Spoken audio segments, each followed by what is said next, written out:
Ladies and gentlemen, welcome to the bullpen.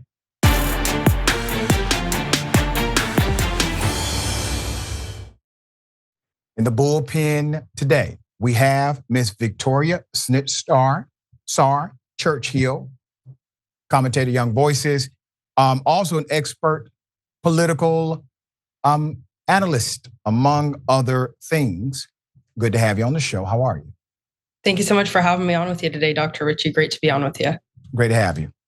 We're going to chop it up about Trump's alleged proposed immigration policy, which I find to be very dangerous, extremely bigoted in nature. But I don't want to presume what you know or believe about that proposed policy. So if you would, give us your sentiment and I will then opine. Sure. I have a couple of thoughts I want to start off with. So personally, in my opinion, I believe that America has become less safe, less secure, and more dangerous in the past almost 3 years that Joe Biden has been president of the United States. When we look at things like the numbers of illegal migrants that have crossed into this country, that number now surpasses 9 million. And this isn't just a talking point that we're seeing from Republicans. This is a reality that is being lived on across by Americans from all political stripes. Things like a physical barrier on the southern border are actually pulling at historic highs among public opinion. So this is something that Americans, whether Democrats, Republicans, Independents, want to see. And even folks like Mayor Eric Adams of New York are going out and saying that what is going on currently cannot keep going. And so we have to look at what are the alternatives. And the alternatives are things that President Trump has presented. It is limiting numbers of both legal and illegal migrants. It is doing things like rerouting some of our federal spending from the military to border security. And in my mind, that makes perfect sense because I personally see border security as national security. Okay. All right. So you agree with the proposal to create basically concentration camps to do a massive roundup of undocumented individuals in America? I think that term is definitely charged with a lot of preconceived notions that people have. But when you look at it, things that like camps that are currently on the border, I think you could use that to describe them as well. And they exist under the Biden administration. When you look at my question is, do you agree with Trump's version of this, which is obviously much more pronounced and massive? And they are camps, regardless of how you choose to contextualize it. They would actually be camps. Camps are encampments. So these would be encampments throughout the United States, in multiple states. Do you agree with that plan or disagree with that plan? Again, I think no policy is perfect, but I think that this policy moves us in the right direction. And I do think that such camps already exist in the United States, even under the current administration. All right, so let's talk about undocumented immigrants in the United States of America. I do not say the terminology illegal. I do not believe any human being is illegal. The undocumented dynamic in this country is such a hypocrisy, in my opinion. And here's why. 98% of individuals that come here undocumented come here for what, Ms. Victoria? I believe that they are pursuing economic opportunities. That is correct. They're pursuing economic opportunity. And the reason they're pursuing economic opportunity is because countries like America take advantage of the disproportionate rate of economy from a country like, let's say, Mexico, and how labor provides benefit for a country like the United States of America. So because of that extreme contrast, in order to make a living in Mexico, it becomes very difficult under the regime and the what we call global economic systems that the West leads. And so you have this migration. This migration takes place because of a cause and effect. The number one attractor to the United States is the fact that employers are willing to hire undocumented labor at a damn near bottom line cost that would be what? Less than $5, sometimes less than $7 an hour, et cetera. So why is it that when undocumented workers get arrested, or when we talk about it in the narrative or the context of law, that the people who hire them, the CEOs, the hiring manager, the HR director, the recruiter, why is it that we never talk about them breaking the law? And why is it that there's no real emphasis under any administration to go after those who actually are the number one reason why people come here undocumented? Why do you think that is? Well, personally, I believe that the number one reason why people come here, as you alluded to, is an economic reason. But I believe that the driver is different. I believe that the driver is the reality of the economic crises that are faced in socialist countries, which many of these immigrants come from. And then that, in fact, is when they compare and contrast with the opportunities that are afforded to them in the United Well, States. that's a talking point, Ms. Victoria. In all due respect, I cannot solve a policy dynamic in another country. They don't take my tax money. But America does. America takes my tax dollars. They're accountable to my opinion. I get to say something here, and I get to hopefully guide policy here. They take my money, they take your money. So the question is, do you agree that those who own the companies, hiring the individuals, breaking the same federal statute that says it is illegal to work undocumented, remember the subsection says it's also illegal to hire those who are undocumented. You do agree, one, it is illegal, and two, there should be an emphasis on the CEOs and the hiring practices of these individuals in America, correct? Yes, I believe that any corporation, is forced to comply with things like E-Verify, which many do. And I believe that, again, these are not victimless crimes. If people choose to hire undocumented workers, they are actually taking away opportunities from Americans who are willing and able to have various jobs and then move themselves up the economic ladder. I believe that that opportunity should be afforded to anybody that wants to work hard in this country. Okay. And yeah, right. And yes. Well, let me ask you this. So we do always kind of go to this employment dynamic. Do you know the number one job killer in America? You know what it is? I would say it's probably the prevalence of large government programs that encourage people to not work instead of work. And we've seen— No, ma'am. The facts, you should actually check some facts before you say talking points to me. The number one, this is not a game to me. I don't use talking points. I use actual data. The number one job killer in America is automation. It is taking a cashier, a person, away from a job and replacing that person with a machine. Not only is it the number one job killer in America, those jobs don't come back. They're gone forever.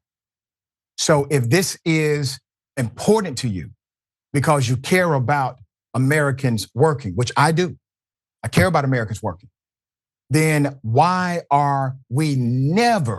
is it never a policy discussion about automation in America, the number one job killer? We pivot back to a talking point rather than an actual thoughtful discussion about the reality of automation killing jobs. Sure, I think that is a very sufficient part of our labor force. I just know, for example, I was in IHOP just the other day and they had robots busing meals to tables from the kitchen. Wow. Where they had live human beings working in the kitchens. They were working together with an automated workforce and they were providing customer service. I believe that is the way forward. That is the way that innovation has always prepared this country and many other capitalist nations forward. And so even if certain jobs are taken away, you are still creating other jobs. For example, somebody else now has to come out, maybe not from within that company, say, IHOP for that example. They have to go in and they have to hire somebody third party to service those machines. That job didn't exist until that robot was created to do that job. And so even though a certain job may be being taken away because of automation, the overall volume of labor and of jobs that are needed, I don't believe really actually changes. That's incorrect. The facts don't bear that out, madam. Madam, you're off by millions.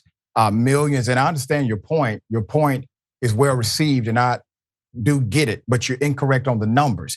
So while you do have enhanced service industry as it relates to tech, those particular jobs that are more technologically skill heavy do not require the same number of individuals inside of the workforce in order to maintain those particular functions. So you're still dealing with a net negative of jobs that leave our country by way of being in the country.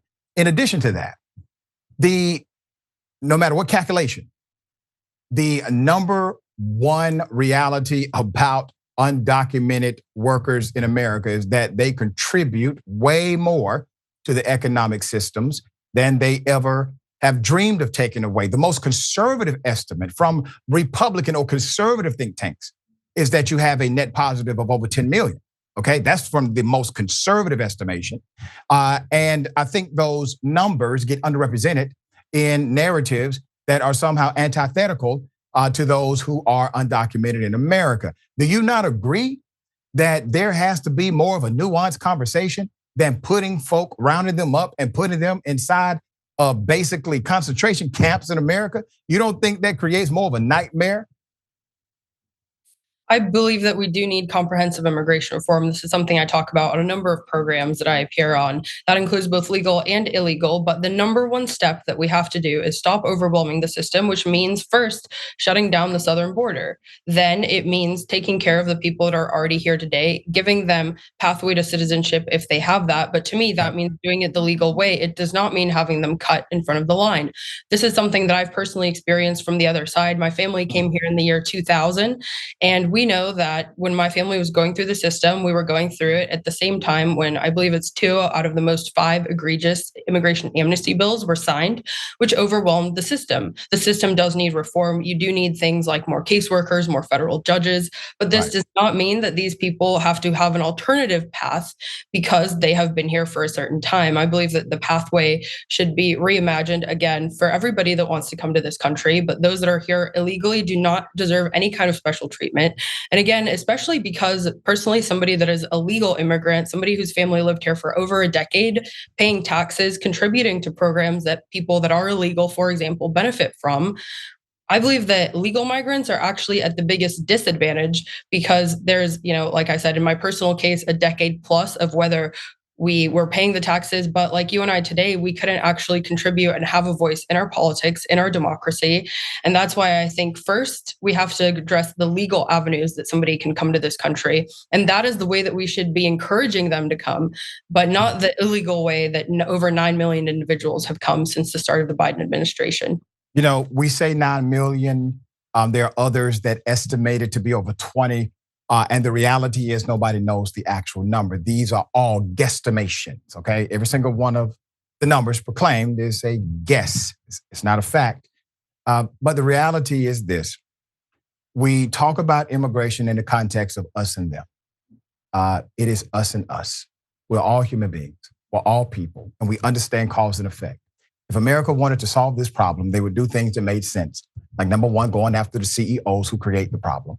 Number two, trying to ally with nations and remedy the forces that create the outpouring of people leaving the nation in order to seek economic opportunity.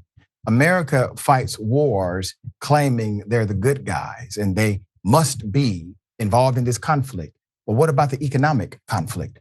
What about the corruption conflict that causes a domestic issue in America? They don't seem to be willing to correct those. And while we're on the subject of habitual violators as it relates to immigration law, who or what country is the number one violator of overstayed visas in America? Do you know that answer? My guess would probably be India. It's actually Canada. Canadians are the number one violators for overstayed visas in America. Have you ever heard of a narrative or a potential raid to round up Canadians? I have not heard of a proposal like that. But one thing that I am aware of is actually highly skilled. Victoria, why? Why? They're violating law. They're violating immigration law. Why? Have you never heard of Canadians being rounded up in this nation? I have never heard of that, probably for the same reason that you never have, because you don't have trains of Canadians lining up at the northern border to cross into this country illegally like you do at our southern border. And at the southern border, I believe that it is a sheer mass of individuals from a variety of countries. However, that total number You think it's the number? Is bigger. You think it's just the number?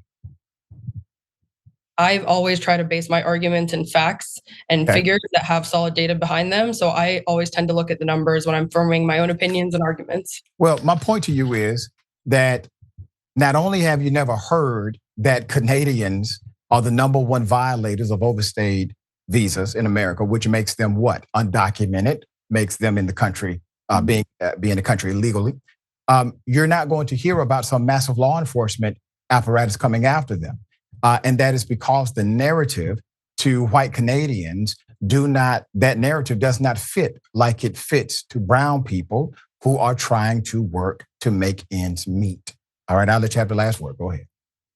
Again, I just want to say that Trump's proposals, if he is the presumptuous Republican nominee, and if you look at polling that shows he is beating Biden, especially in a number of swing states, these policies will be enacted into law. And I think that they are going to make this country safer and more secure about a year from now, plus when the next president is inaugurated, if it is somebody other than Joe Biden. Okay. Last question. What demographic in America has the lowest crime rate among them? I think that it is people that come here to this country wanting to make it better. So I believe that it is probably your legal immigrants who recognize the value of laws and have honored them from day one that they stepped on American soil.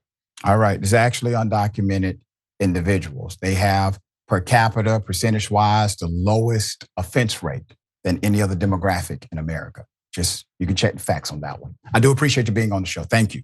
Thanks so much for having me. Absolutely.